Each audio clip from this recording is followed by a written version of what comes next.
अथ कोनचत्वारिंशोऽध्याय श्री कृष्ण बलराम का मथुरा गमन। श्री शुक उवाच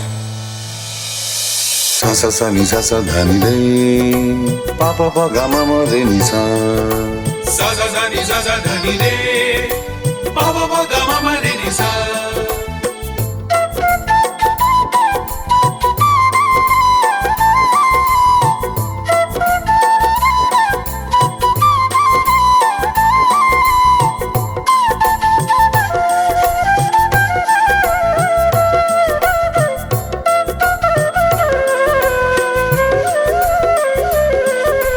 सुखोपविष्ट पर्यङ्के रामकृष्णो रुमनितः लेवे मनोरथान् सर्वं पतियान् सच्चकरः।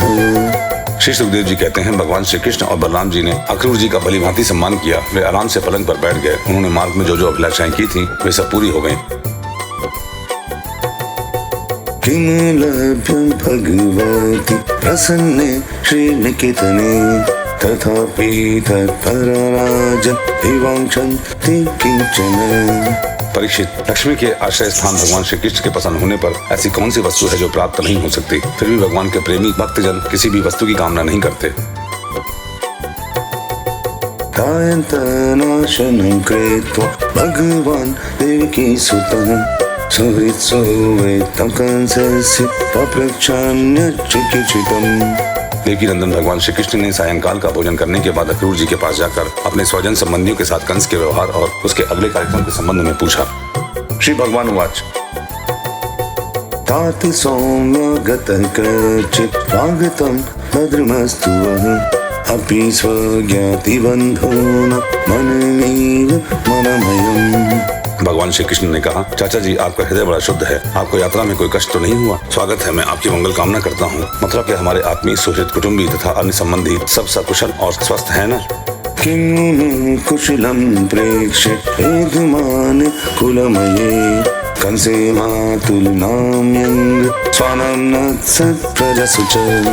हमारा नाम मात्र का मामा कंस तो हमारे कुल के लिए एक भयंकर व्याधि है। जब तक उसकी बढ़ती हो रही है तब तक हम अपने वंश वालों और उनके बाल बच्चों का कुशल मंगल क्या पूछें। अहो अस्मद्बुद्धूरि पितृर्वेजिनमार्ययो अधेतो पुत्रमरुणं यधेतो बन्धुमतयो।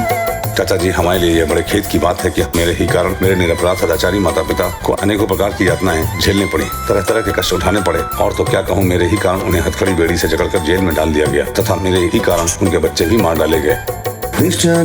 दर्शनं स्वाम सौम्यकंचितं संजातं वन्यकान्तात् तवागमन कारणम्। मैं बहुत दिनों से चाहता था कि आप लोगों में से किसी न किसी का दर्शन हो। यह बड़े सौभाग्य की बात है कि आज मेरी वह अभिलाषा पूरी हो गई। सौम्य स्वभाव चाचा जी, अब आप कृपा करके यह बतलाइए कि आपका शुभागमन किस निमित्त से हुआ।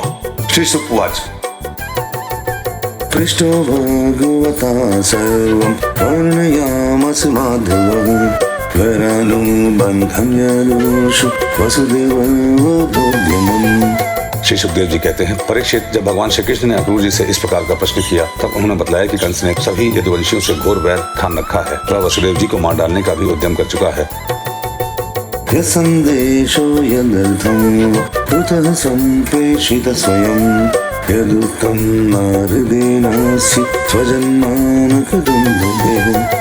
अक्रूर जी ने कंस का संदेश और जिस उद्देश्य से उसने स्वयं अक्रूर जी को दूत बनाकर भेजा था और नारद जी ने जिस प्रकार वसुदेव जी के घर श्री कृष्ण के जन्म लेने का वृत्तांत उसको बता दिया था, सो सब कह सुनाया। श्रुत्वा क्रूरवचः कृष्ण मनस्सु हरवीरः प्रहसनन्दं पितरं राज्ञाभीष्टं विजज्ञतुः। अक्रूर जी की यह बात सुनकर विपक्षी शत्रुओं का दमन करने वाले भगवान श्री कृष्ण और बलराम जी हंसने लगे और उसके बाद उन्होंने अपने पिता नंद जी को कंस की आज्ञा सुना दी। गोपान् समादिशत्सोऽपि नयतां सर्वघोरसः उपायनानि गृह्णेदं योज्यतां शकटानि च।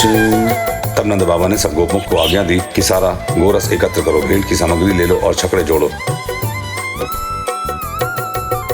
रस्यामशो मधुपूर रस्याओ निपुते रसान् रक्षामसो महत्पर्व जानति जानपदः किल देवमा घोषय क्षेत्र नंद गोप पगकुले।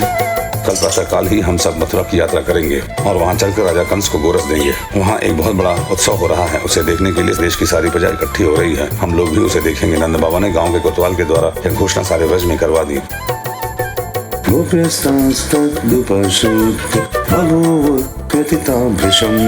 राम कृष्ण पुरीनेतु मकुरम व्रजमागतम। परीक्षित, जब गोपियों ने सुना कि हमारे मनमोहन श्याम सुंदर और गौर सुंदर बलराम जी को मथुरा ले जाने के लिए अक्रूर जी व्रज में आए हैं, तब उनके हृदय में बड़ी व्यथा हुई। वे व्याकुल हो गई। काचित कृत हृता पार्श्व सम्लन मुख श्रियः संसर्दु कुलवलय केशव ग्रंथ शिकाशन। भगवान श्री कृष्ण के मथुरा जाने की बात सुनते ही बहुतों के हृदय में ऐसी जलन हुई कि गर्म सांस चलने लगी। मुख कमल कुमला गया और बहुतों की ऐसी दशा हुई। वे इस प्रकार अचेत हो गई कि उन्हें खिसकी हुई ओढ़नी, गिरते हुए कंगन और ढीले हुए जूड़ों तक का पता न रहा।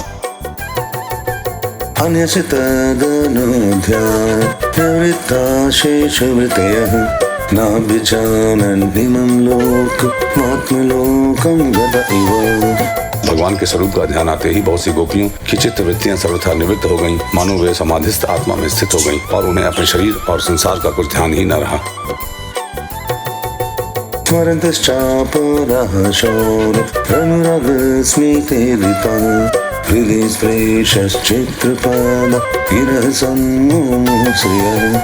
बहुत सी गोपियों के सामने भगवान श्री कृष्ण का प्रेम, उनकी मंद मंद मुस्कान और हृदय को स्पर्श करने वाली विचित्र पदों से युक्त मधुरवाणी नाचने लगी। वे उसमें तल्लीन हो गई, मोहित हो गई।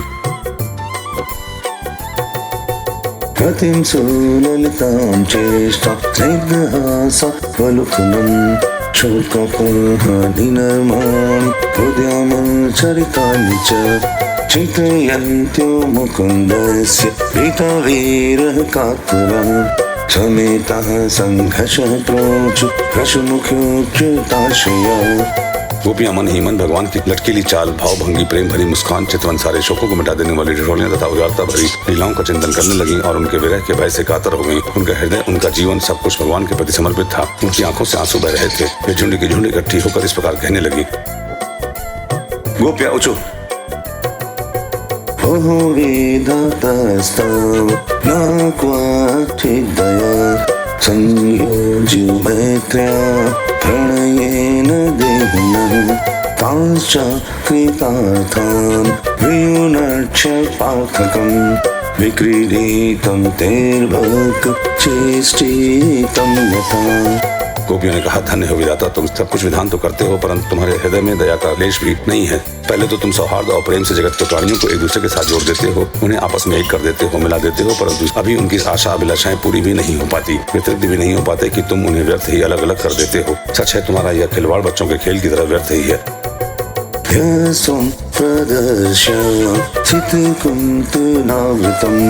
मुकुंद वखंसु कपोल मनसम शोकापनोद स्मितलेश सुंदरम करुषि परोक्ष मसाधुते कृतम। यह कितने दुख की बात है विधाता, तुमने पहले हमें प्रेम का वितरण करने वाले श्याम सुंदर का मुकम्मल दिखलाया। कितना सुंदर है वह। काले काले घुंघराले बाल कपोलों पर लटक रहे हैं। मरकतमणि से चिकने सुसिग्ध कपोल और तोते की चोंच की सी सुंदर नासिका तथा अधरों पर मंद मंद मुस्कान की सुंदर रेखा जो सारे शोकों को तत्क्षण भगा देती है। विधाता, तुमने एक बार तो हमें वह परम सुंदर मुकम्मल दिखाया और अब उसे ही हमारी आंखों से ओझल कर रहे हो। सचमुच तुम्हारी यह करतूत बहुत ही अनुचित है। क्रूरस्तु मकुल समाख्य यस्मन चक्रुर्दत्तं हर्षे मलाग्यवत् हिरक देशेखी नसर्गे सौष्ठवम् प्रदीय मधाक्ष्म वयं मधुदिशः। हम जानते हैं इसमें अक्रूर का दोष नहीं है, यह तो साफ तुम्हारी क्रूरता है। वास्तव में तुम अक्रूर के नाम से यहाँ आए हो और अपनी ही दी हुई आंखें तुम हमसे नूर की भांति छीन रहे हो। इनके द्वारा हम श्याम सुंदर के एक एक अंग में तुम्हारी सृष्टि का संपूर्ण सौंदर्य निहारती रहती थी। विधाता, तुम्हें ऐसा नहीं करना चाहिए। आनंद सुनो क्षणभंग सौहृद समीक्षतेन स्वकृता तुरबत विहाय मोहांसो जनान् सुतां पतिं सद्यस्य बन्धो पर्वतनप्रियः। अहो नंदनंदन श्याम सुंदर को भी नए नए लोगों से नेह लगाने की चाट पड़ गई है। देखो तो सही, इनका सौहार्द, इनका प्रेम एक क्षण में ही कहाँ चला गया। हम तो अपने घर द्वार, स्वजन संबंधी, पति पुत्र आदि को छोड़कर इनकी दासी बनी और इनके लिए आज हमारा हृदय शोकातुर हो रहा है, परंतु ये ऐसे हैं कि हमारी ओर देखते तक नहीं। सुखं प्रभाता रजनीयमाशिषः सत्यावभूर्योषितं ध्रुवम् यः सम्प्रविष्टस्य मुखं व्रजस्पतिः पश्यन्ति पाङ्गो कलितस्मितासवम्। आज की रात का प्रातःकाल मथुरा के स्त्रियों के लिए निश्चय ही बड़ा मंगलमय होगा। आज उनकी बहुत दिनों की अभिलाषाएं अवश्य ही पूरी हो जाएंगी। जब हमारे ब्रजराज श्याम सुंदर अपनी तिरछी, चितवन और मंद मंद मुस्कान से युक्त मुखारविंद का मादक मधु वितरण करते हुए मथुरापुरी में प्रवेश करेंगे, तब वे उनका पान करके धन्य धन्य हो जाएंगी। मुकुंदो मधुमञ्जुभाषितैर्विहितचेतः पर्वाणस्वयमपि रतं पुनर्नः तृतीयस्य ते बलं ग्राम्यः स्मितवेगभ्रमम्। यद्यपि हमारे श्याम सुंदर धैर्यवान होने के साथ ही नंद बाबा आदि गुरुजनों की आज्ञा में रहते हैं, तथापि मथुरा की युवतियां अपने मधु के समान मधुर वचनों से इनका चित्त बरबस अपनी ओर खींच लेंगी और ये उनकी सर्वज्ञ मुस्कान तथा विलासपूर्ण भावभंगी से वहीं रम जाएंगे। फिर हम गंवार ग्वालियरों के पास ये लौट कर क्यों आने लगे। अद्य ध्रुवं तत् ऋषो भविष्यति दाशार्ह भोजान् पुरेषु सात्वताम् महोत्सवश्री रमणं गुणास्पदम् रक्षन्ति च ध्वनि देवकी सुतम्। धन्य है आज हमारे श्याम सुंदर का दर्शन करके मथुरा के दाशार्ह, भोज, अंधक और विष्णुवंशी यादवों के नेत्र अवश्य ही परमानंद का साक्षात्कार करेंगे। आज उनके यहाँ महान उत्सव होगा। साथ ही जो लोग यहाँ से मथुरा जाते हुए रमा रमण, गुड़सागर, नटनागर, देवी नंदन श्याम सुंदर का मार्ग में दर्शन करेंगे, वे भी निहाल हो जाएंगे। मैं तद्विधस्य करुणस्य नाम भूतक्रूर एतेत दतीव दारुणः यो सावनाश्वास्य सुदुःखितं जनं प्रियं नेष्यति पारमधुनम्। देखो सखी, यह अक्रूर कितना निष्ठुर, कितना हृदयहीन है। इधर तो हम गोपियां इतनी दुखित हो रही हैं और यह हमारे परम प्रियतम नंद दुलारे श्याम सुंदर को हमारी आंखों से ओझल करके बहुत दूर ले जाना चाहता है और दो बात कहकर हमें धीरज भी नहीं बनाता, आश्वासन भी नहीं देता। सचमुच ऐसे अत्यंत क्रूर पुरुष का अक्रूर नाम नहीं होना चाहिए था।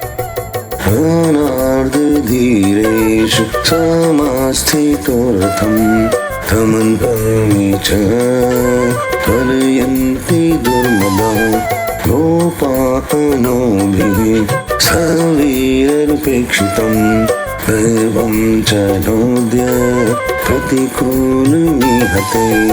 सखी, हमारे ये श्याम सुंदर भी तो कम निठुर नहीं है। देखो देखो, वे भी रथ पर बैठ गए और मतवाले गोपगण छकड़ों द्वारा उनके साथ जाने के लिए कितनी जल्दी मचा रहे हैं। सचमुच ये मूर्ख हैं और हमारे बड़े बूढ़े उन्हें तो इन लोगों की जल्दबाजी देखकर उपेक्षा कर दी है कि जाओ, जो मन में आवे करो। अब हम क्या करें, आज विधाता सर्वथा हमारे प्रतिकूल चेष्टा कर रहा है। निवारयामः सम्प्रीत्य माधवम् किं नु करिष्यन् कुलविद बान्धवः मुकुन्द संगानि निषार्ध तुस्त्यजात् देवेन वेद्वन् हितदीन चेतसाम्। चलो हम स्वयं ही चलकर अपने प्राण प्यारे श्याम सुंदर को रोकेंगे। कुल के बड़े बूढ़े और बंधुजन हमारा क्या कर लेंगे। अरे सखी, हम आधे क्षण के लिए भी प्राण वल्लभ नंदनंदन का संग छोड़ने में असमर्थ थी। आज हमारे दुर्भाग्य ने हमारे सामने उनका वियोग उपस्थित करके हमारे चित्त को विनष्ट एवं व्याकुल कर दिया है।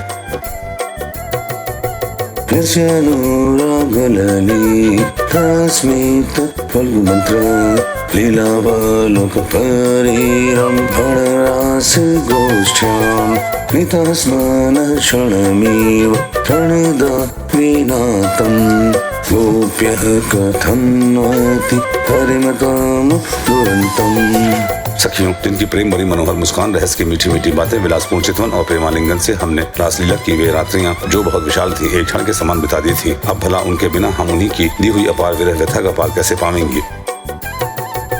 जनक्षय व्रज मनंत सकपरीतो उपवेश खुररज छुरिताल तस्त वेणुं कोणं स्मित कटाक्ष निरीक्षणेन क्षेत्रं क्षीणोत्य मूर्तेन कथं भवेत्। एक दिन की ही नहीं प्रतिदिन की बात है। सायंकाल में प्रतिदिन वे ग्वाल बालों से घिरे हुए बलराम जी के साथ वन से गौएं चराकर लौटते हैं। उनकी काली काली घुंघराली अलकें और गले के पुष्पहार गौं के खुर की रस से ढके रहते हैं। वे बांसुरी बजाते हुए अपनी मंद मंद मुस्कान और तिरछी चितवन से देख देख कर हमारे हृदय को बेच डालते हैं। उनके बिना भला हम कैसे जी सकेंगे।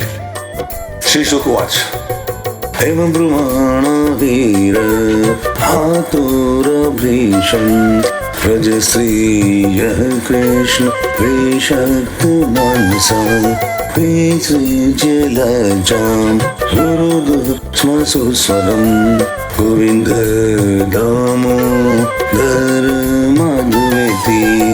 श्री सुखदेव जी कहते हैं, परीक्षित, गोपियां वाणी से तो इस प्रकार कह रही थीं, परंतु उनका एक एक मनोभाव भगवान श्री कृष्ण का स्पर्श उनका आलिंगन कर रहा था। वे विरह की संभावना से अत्यंत व्याकुल हो गईं और लाज छोड़कर हे गोविंद, हे दामोदर, हे माधव इस प्रकार ऊंची आवाज से पुकार पुकार कर सुललित स्वर से रोने लगी।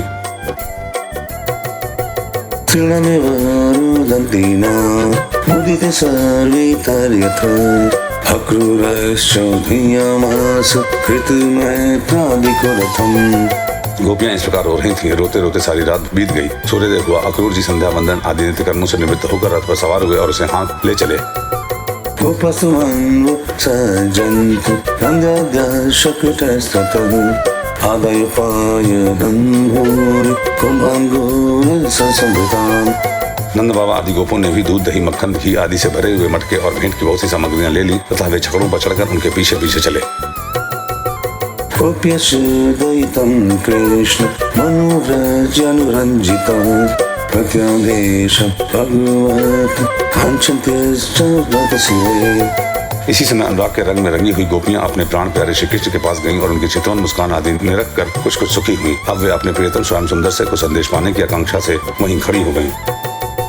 तास्तथा तद्व्यतिरेक्ष स्वप्रस्थाने यदुत्तमः सान्त्वयामासु सप्रेम प्रायस्य इति दौत्तिकः।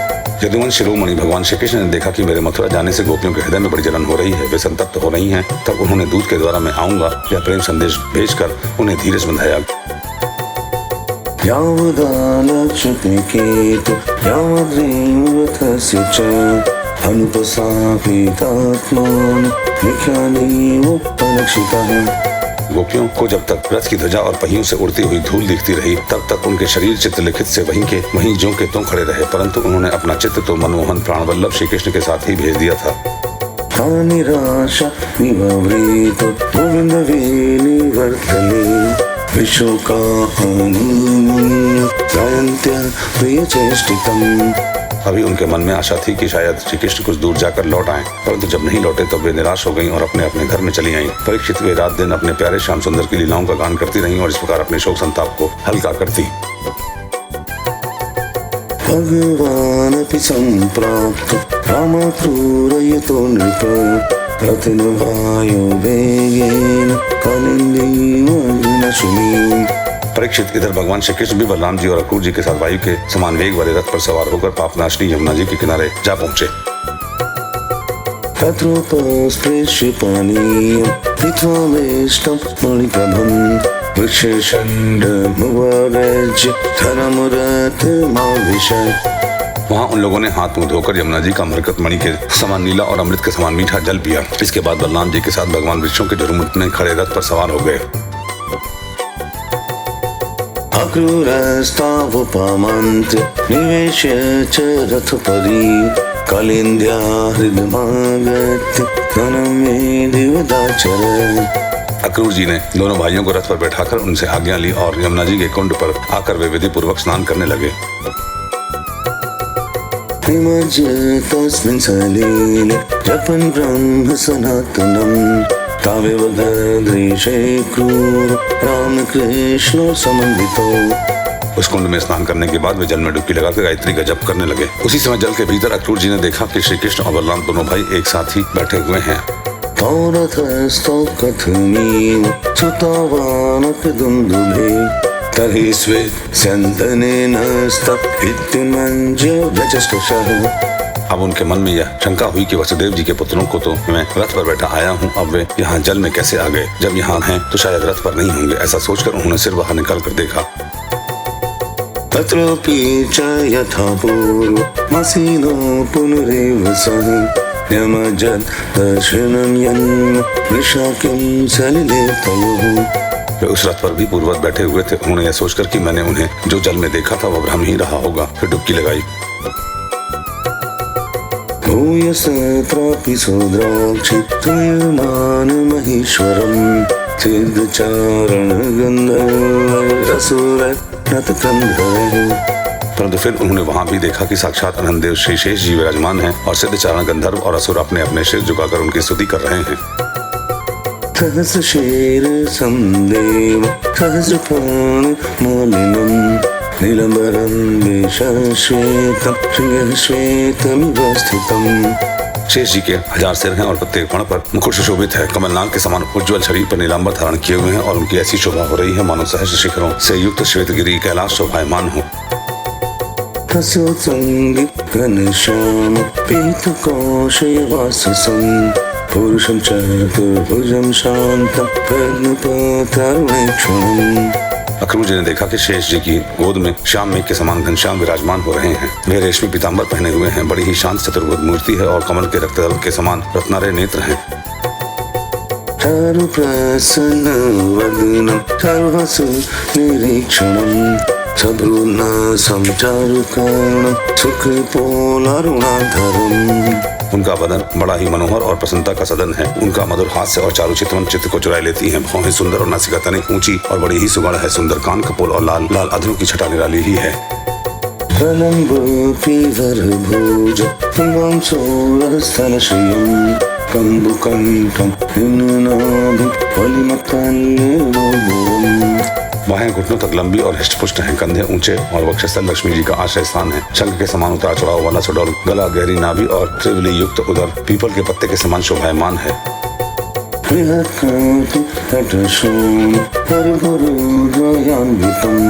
चारुजानुगं चारुगल संयुतम् गुल्फारुणनख प्रातुदीप्तिगलितं नवंगल्य विष्णुललत्रिसत्पदपङ्कजम्। स्थूलकटी प्रदेश और नितंब हाथी की सूंड के समान जांघें, सुंदर घुटने एवं पिंडलियां हैं। एड़ी के ऊपर की गांठें उभरी हुई हैं और लाल लाल नखों से दिव्य ज्योतिर्मय किरणें फैल रही हैं। चरण कमल की अंगुलियां और अंगूठे नई और कोमल पंखुड़ियों के समान सुशोभित हैं। सुमहारमणिव्रात किरीटकटिकाङ्गदः कटिसूत्र ब्रह्मसूत्र हरणपूरकुण्डलः राजमानं पद्मकर शङ्खचक्रगदाधरं श्रीवत्सवक्षसम्राज कौस्तुभं वनमालिनम्। अत्यंत बहुमूल्य मणियों से जड़ा हुआ मुकुट, कड़े, बाजूबंद, करधनी, हार, नुपुर और कुंडलों से तथा यज्ञोपवीत से वह दिव्य मूर्ति अलंकृत हो रही है। एक हाथ में पद्म शोभा पा रहा है और शेष 3 हाथों में शंख चक्र और गदा। वक्षस्थल पर श्रीवत्स का चिन्ह, गले में कौस्तुभ मणि और वनमाला लटक रही है। सुनंद नंद प्रमुख आशुदय सनकादिभिः सुरेशर्णं रुद्रादनोभिश्चदिजोत्तमः प्रहलाद नारद वसु प्रमुख भागवततमः सुयमानं प्रेतभाव वक्षुभिरमलात्मभिः। नंद सुनंद आदि पार्षद अपने स्वामी सनकादि परमर्षि परब्रह्म ब्रह्मा महादेव आदि देवता सर्वेश्वर मरीचि आदि 9 ब्राह्मण प्रजापति और प्रहलाद नारद आदि भगवान के परम प्रेमी भक्त और 8 वसु अपने परम प्रियतम भगवान समझकर भिन्न भिन्न भावों के अनुसार निर्दोष वेणवाणी से भगवान की स्तुति कर रहे हैं। श्रिया पुष्ट वीर्यकांत वीर्यतुष्टिलयोर्जया विद्यया वेद्यया शक्ति मायया च निषेवितम्। साथ ही लक्ष्मी, पुष्टि, सरस्वती, कांति, कीर्ति और तुष्टि, इला, ऊर्जा, विद्या, अविद्या, हलादिनी, संवित और माया आदि शक्तियां मूर्तिमान होकर उनकी सेवा कर रही हैं। विलोक्य सुभृशं प्रीत भक्त्या परमया युतं हृष्यतनुरुहो भाव परिकृन्नात्मलोचनः भगवान की यह झांकी निरखकर अक्रूर जी का हृदय परमानंद से लबालब भर गया। उन्हें परम शक्ति प्राप्त हो गई। सारा शरीर हर्षावेश से पुलकित हो गया। प्रेम भाव का उद्रेक होने से उनके नेत्र आंसू से भर गए।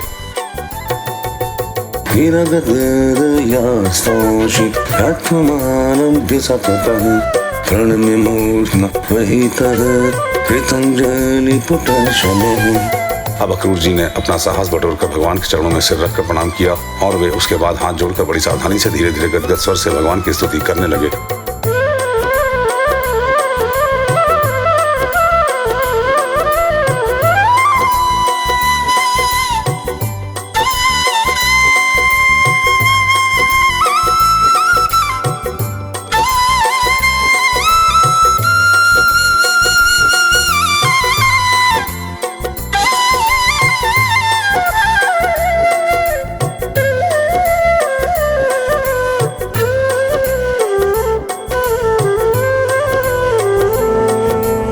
इति श्रीमद्भागवते महापुराणे पारमहंस्यां संहितायां दशम स्कन्धे पूर्वार्धे क्रूर प्रतीयाने एकोनचत्वारिंशो अध्यायः।